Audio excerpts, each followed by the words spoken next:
Congresswoman Peltola, thank you for taking the time. I think the question just on everybody's mind right now, of course, is just how are you?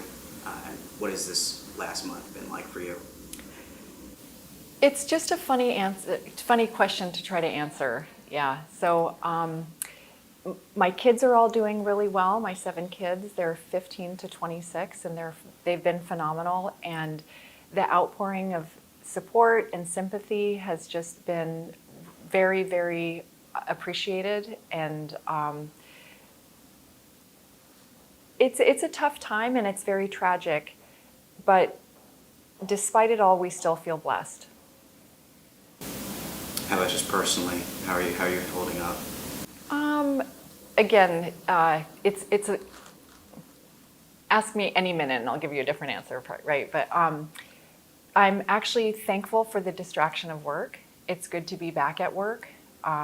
There are many pressing things on the agenda here in the nation's capital, especially on the House side, and there are many pressing issues now internationally. And it just seemed like the right time to come back to work. And the issue with the speakership and the fact that the House is paralyzed is of grave concern across the nation, but especially in Alaska. We have now 30 days before the next federal shutdown. We have 9 spending bills that we still need to get passed. We've done 3, but even to move forward on a continuing resolution, there is a lot of concern that we just have 30 days to move at this point. It's October 18th. The deadline that we're looking at right now is November 17th, and time is of the essence. Before we continue on with the work that you have to do, I just want to ask, just because we've gotten some questions here, for those that did not know your husband, what would you say about him to somebody? How would you describe him?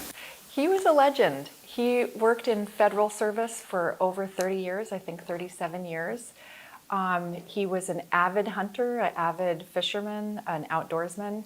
He loved flying. Flying made him 10 years younger. And he was rated to fly in a number of different aircraft. Moose hunting was his favorite time of the year. So, to say he died doing something he loved is an understatement. And you talked about the support that you've received from whether it be Alaskans. What's it been like since you came back here? We just saw on the House floor yesterday that you received a standing ovation. What was that like, and what's the support been like since you've been back here? Well, it's just overwhelming, and it's very heartwarming. Regardless of party or where people are from in the nation, people have been just wonderful, and the ovation yesterday really caught me off guard, but that was very touching, and it was a very nice moment of bipartisanship. Yeah, a nice moment of humanity. Yeah. It's good to know it's still around. Yeah. With that said, you did touch on some things that you're facing when you're back here. We are 15 days without a speaker. We just saw for the second time that Jim Jordan failed to get the votes after House Republicans nominated him. Where does this thing go from here? What do you tell your district, your constituents back home? Well, we are getting a lot of phone calls from Alaskans who are very concerned about this and really emphasizing the need for us to get a speaker. And on the votes that we've done so far, either the 15 at the beginning in January, or the one yesterday, or the one today, my vote wasn't a swing vote, but I do appreciate Alaskans calling in to share their concern. It really is a gauge of how tuned in folks are.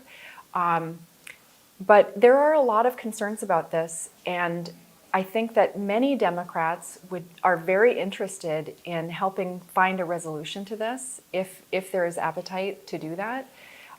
When both of the caucuses have such, especially this majority, they have such a narrow majority. So every one of their votes counts in their conference. I really am proud to be from Alaska, especially because of our bipartisan attitude when it comes to governing. We've had many examples in both the state Senate and the state House for bipartisan coalitions that come together.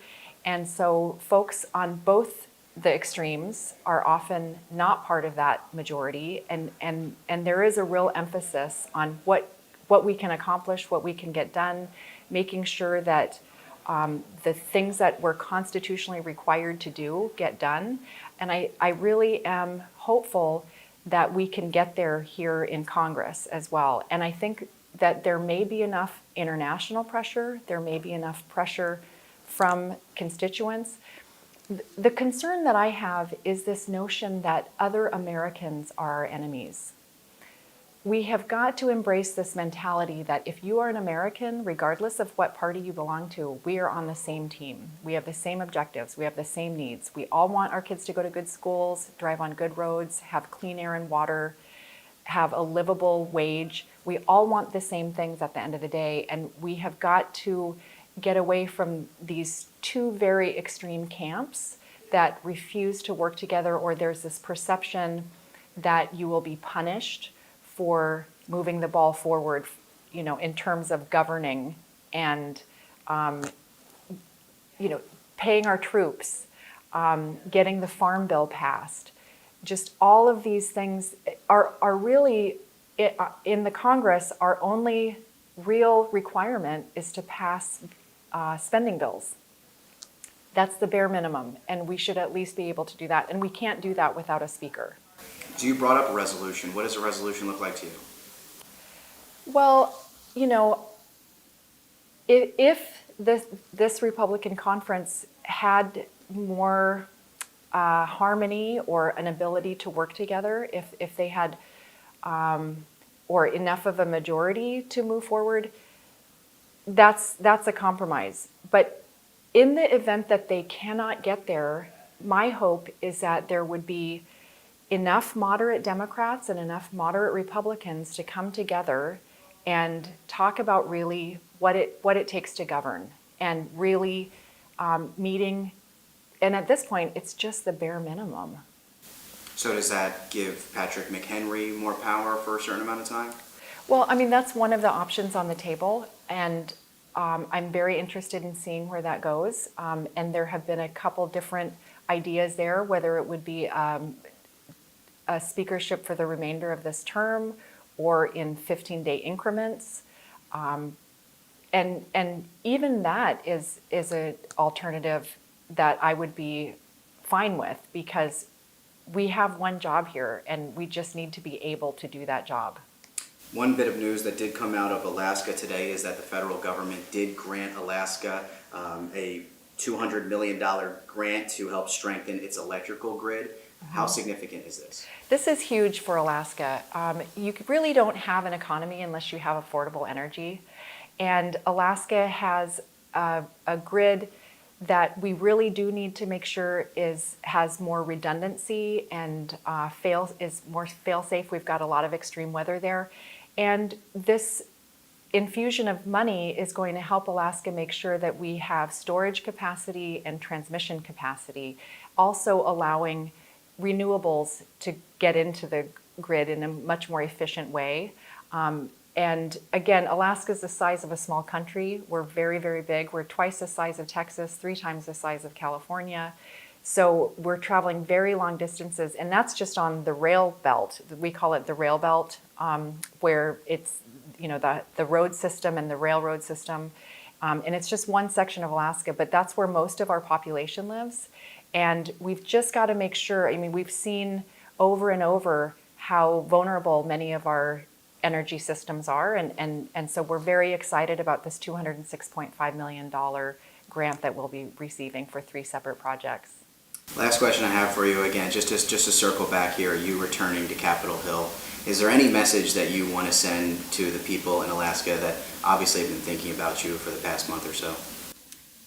Well, just a lot of gratitude, and I just really appreciate the kind of space that they've given myself and my kids and our extended family to have this time to grieve, and just the outpouring of support. It's been really heartwarming. Congresswoman Peltola, thank you. Thank you, Josh.